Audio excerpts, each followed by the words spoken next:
WhatsApp guys, ইসমি work Suman. তো আমি আবার একটি নতুন ভিডিও নিয়ে আসলাম। তো আজকের যে বিষয়টা, আজকে যে পার্টটা নিয়ে আমি আলোচনা করবো সেটি হচ্ছে চতুর্থ অধ্যায়, হিসাব বিজ্ঞানের প্রথম পার্টের চতুর্থ অধ্যায়। এটি হচ্ছে রেও মিলে এবং কি রেও মিলের ধারণা ও বৈশিষ্ট্য নিয়ে আলোচনা করব। তো আলোচনা শুরু করার আগে আপনাদেরকে বলে নেই, যারা আমার এই চ্যানেলের নতুন দর্শক, চ্যানেলটা কিন্তু অবশ্যই সাবস্ক্রাইব করবেন, কারণ পাশে থেকে বেল আইকন অন করবেন পরবর্তী ভিডিও সবার আগে পাওয়ার জন্য। ঠিক আছে, তো আমি মূল পার্টে চলে যাই। মূল পার্টে চলে যাওয়ার আগে আপনাদের কিন্তু ধারণা, আপনাদেরকে শিরোনামটা বললামই। ঠিক আছে, তো আমি মূল পার্টে চলে যাই। চতুর্থ অধ্যায় রেও মিলে, এখানে প্রাসঙ্গিক ধারণা দেওয়া আছে। ঠিক আছে,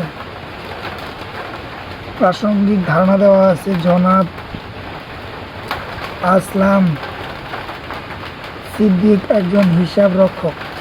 জনাব আসলাম সিদ্দিক একজন হিসাব রক্ষক। তিনি 17 দুদফা দাখিলা পদ্ধতি অনুসারে হিসাব সংগ্রহ করেন।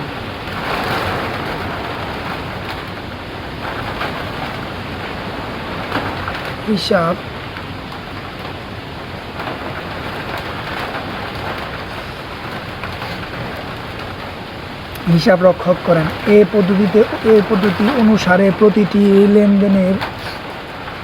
লেনদেনের দুটি পক্ষ থাকে।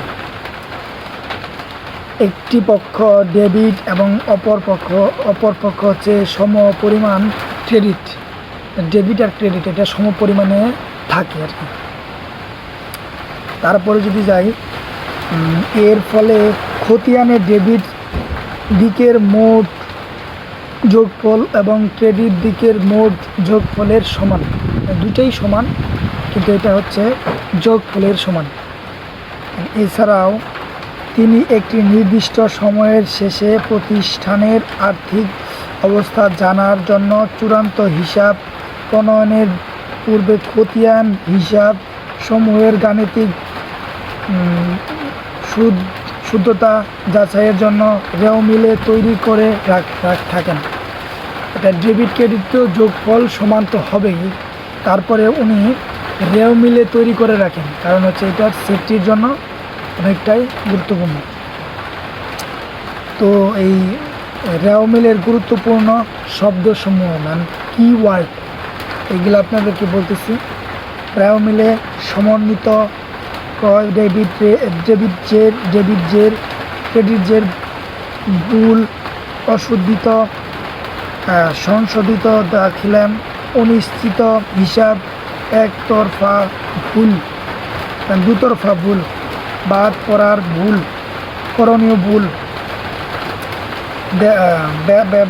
বেদা খিলার ভুল।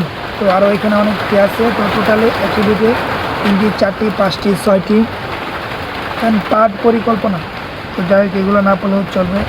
দেন ক নাম্বার অংশ রেও মিলে দেওয়া আছে। রেও মিলে ধারণা, কনসেপ্ট অফ ট্রায়াল ব্যালেন্স। ঠিক আছে, এখানে হচ্ছে রেও মিল হিসাব চর্কের পঞ্চম ধাপ। ইহা কোনো হিসাব নয়, শুধুমাত্র খতিয়ানে লিপিবদ্ধকৃত হিসাবসমূহের গাণিতিক শুদ্ধতা যাচাই করে। একটি নির্দিষ্ট দিনে খতিয়ান হিসাব সমূহের ডেবিট ও ক্রেডিট উৎফলগুলো নিয়ে যে তালিকা প্রস্তুত করা হয় তাকে রেও মিলে বলে। রেও মিল হচ্ছে হিসাবের লিপিবদ্ধকৃত তথ্যের সংক্ষিপ্ত ফলাফলের বিবরণী। এর জন্য রেও মিলকে সংক্ষিপ্তকরণ বলা হয়। ইহা হিসাবকালের যে কোনো সময়ের ভুল ত্রুটি থাকতে পারে, এটা কোনো ব্যাপার না, উদ্ঘাটের ও গাণিতিক শুদ্ধতা প্রমাণের জন্য তৈরি করা হয়। এর মতে a trial balance is a test list of accounting and the trial balance at a given time. রেও মিল হলো একটি নির্দিষ্ট সময়ের হিসাব এবং উহার যে সমূহের তালিকা। পরিশেষে বলা যায় হিসাবের গাণিতিক শুদ্ধতা যাচাই এবং আর্থিক বিবরণী প্রস্তুত সমূহ বা সহজ করার জন্য কোনো নির্দিষ্ট তারিখে খতিয়ান হিসাবের ডেবিট ও ক্রেডিট উদ্ভব নিয়ে যে তালিকা তৈরি করা হয় তাকে রেওমিলে বা ট্রায়াল ব্যালেন্স বলে। তো আজকের ভিডিওটা এই পর্যন্তই। তো এখানে এই বিষয় আর এই যে রেওমিলের এই যে বিষয়টা নিয়ে আলোচনা করা হলো। তো যাই হোক, ভিডিওটা এই পর্যন্ত, দেখা হবে নেক্সট।